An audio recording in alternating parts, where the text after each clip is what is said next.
इस वीडियो में आपको कंपोनेंट्स के बारे में सारी जानकारी मिलने वाली है।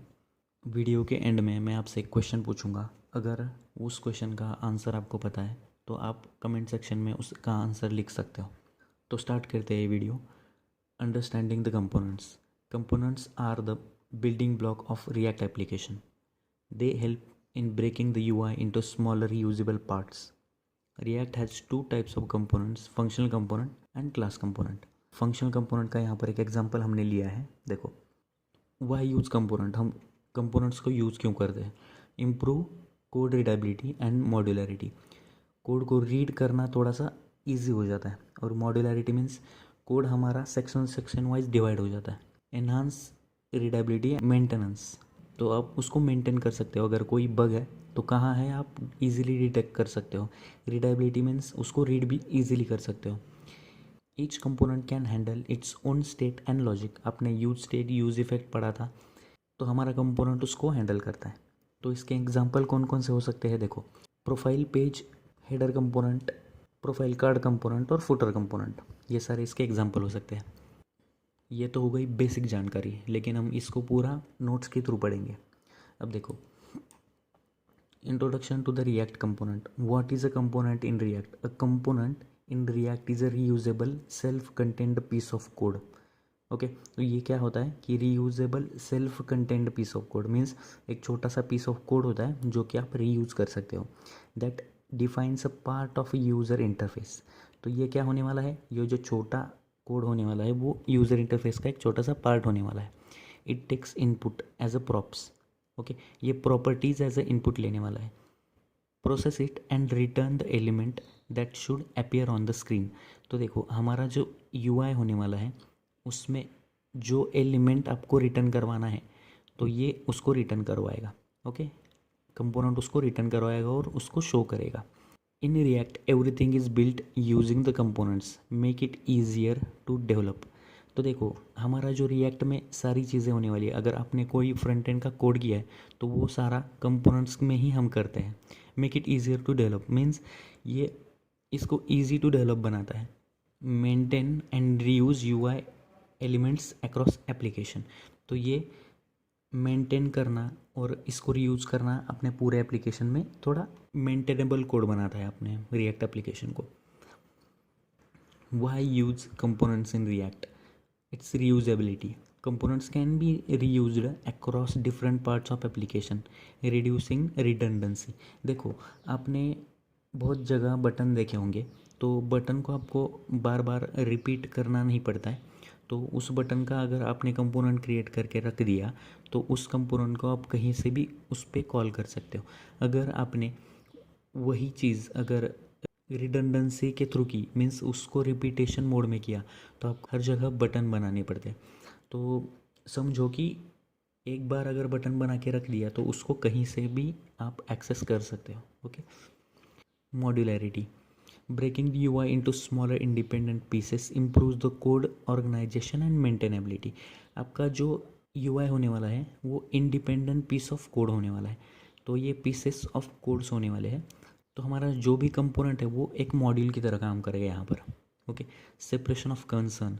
Each component handle specific part of UI making debugging and enhancements easier. तो देखो, सेपरेशन ऑफ कंसर्न क्या होता है? देख, अगर आपने नैव बार बनाया या अगर शॉपिंग कार्ट बना रहे हो आप, तो नैव बार क्या करेगा? सिर्फ नेविगेशन के तरफ ही ध्यान देगा। शॉपिंग कार्ट क्या करेगा? शॉपिंग की तरफ ही ध्यान देगा सिर्फ। तो ये सेपरेशन ऑफ कंसर्न है। कोड को सेपरेट करना मीन्स अलग लॉजिक के लिए अलग डिफरेंट सिनेरियोज क्रिएट कर सकते हैं हम। तो ये सेपरेशन ऑफ कंसर्न है। Performance optimisation. React virtual DOM efficiently updates the necessary components, improve rendering speed। देखो, आपका रिएक्ट क्या यूज़ करता है? वर्चुअल डॉम यूज़ करता है। ओके, तो उस वजह से ये कंपेरेटिवली बहुत ज़्यादा ऑप्टिमाइज हो जाता है as compare to previous versions. Okay, एक एप्लीकेशन बना रहे हो तो वो स्टैटिक एप्लीकेशन तो नहीं होगा, वो डायनेमिक या एपीआई के थ्रू सारे कॉल करेगा। तो डायनेमिक ऑपरेशन के लिए क्या करेगा? वो एपीआईज़ को कॉल करेगा। तो वो एपीआईज़ को जो कॉल करने वाला है ना, उसको उसके लिए हमें स्टेट लगने वाली है। तो वो स्टेट मैनेजमेंट करने के लिए ये आइडियल माना जाता है।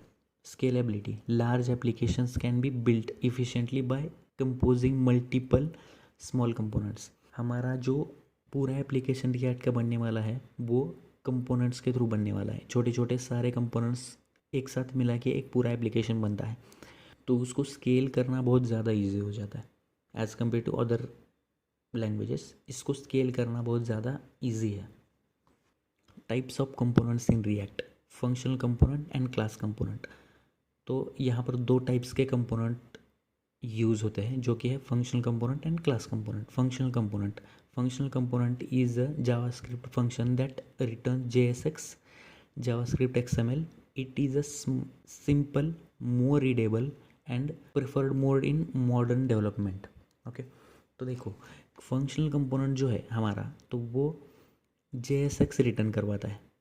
ओके, तो हमने वो देखा था कि कैसे फंक्शनल कंपोनेंट अपना JSX रिटर्न करवाता है, और ये मॉडर्न हमारा जो डेवलपमेंट है उसके लिए ही यूज़ होता है। हमारा जो फंक्शनल का डेफिनेशन होता है वही सेम इसके लिए यूज़ होता है। Feature of functional component, simpler and more readable. ये नॉर्मल फंक्शन की तरह ही दिखता है, तो आप समझ जाओगे directly. Hook supports use state, use effect and use context. ये हुक्स को सपोर्ट करता है to manage the states. Better performance, no instance like class components. तो क्लास कंपोनेंट क्या करता है, इंस्टेंस क्रिएट करता है हर बार, तो उसकी वजह से ये बेटर है as compare to class components. हमने अभी तक क्लास कंपोनेंट नहीं देखा, लेकिन ये बेटर है क्लास कंपोनेंट से। Class component is a JavaScript class that extend react dot component. ये क्या करता है, एक्सटेंड करता है रिएक्ट डॉट कंपोनेंट को। Okay, it includes life cycle methods and uses the render method. यहाँ पर रिटर्न मेथड यूज़ कर रहा था ये रेंडर मेथड यूज़ करता है। Function to return the JSX, ये JSX से रिटर्न करवाता है लेकिन रेंडर करके रिटर्न करवाता है। इसको बहुत सारे स्टेट्स होते हैं, वो भी देखेंगे हम। Features of class component, states and life cycle methods. Like इसको बहुत सारे स्टेट्स और लाइफ साइकिल मेथड्स होते हैं, जैसे कि component did mount, component did update. Okay, ये सारे मेथड्स उसको होते हैं। More boilerplate code as compare to function, इसको बहुत ज़्यादा कोड आपको लिखना पड़ता है। ओके, इसका कोड का लेंथ बहुत ज़्यादा होता है। Less preferred in modern React applications, तो ये कम यूज़ होता है मॉडर्न रिएक्ट एप्लीकेशन को क्रिएट करने के लिए as compare to functional component. तो आपको बेसिकली फंक्शनल कंपोनेंट पे ही ज़्यादा ध्यान देना है। वो कैसे वर्क करता है, कैसे वो मेंटेन करता है, सारी चीज़ें वो सारे आपको पता होनी चाहिए फंक्शन कंपोनेंट के बारे में। ओके, तो यही थी कंपोनेंट्स के बारे में जानकारी। तो आज का क्वेश्चन है, why focus more on functional component than class component. इसका अगर आंसर आपको पता है तो कमेंट सेक्शन में इसका आंसर ज़रूर दो। Thank you for watching this video.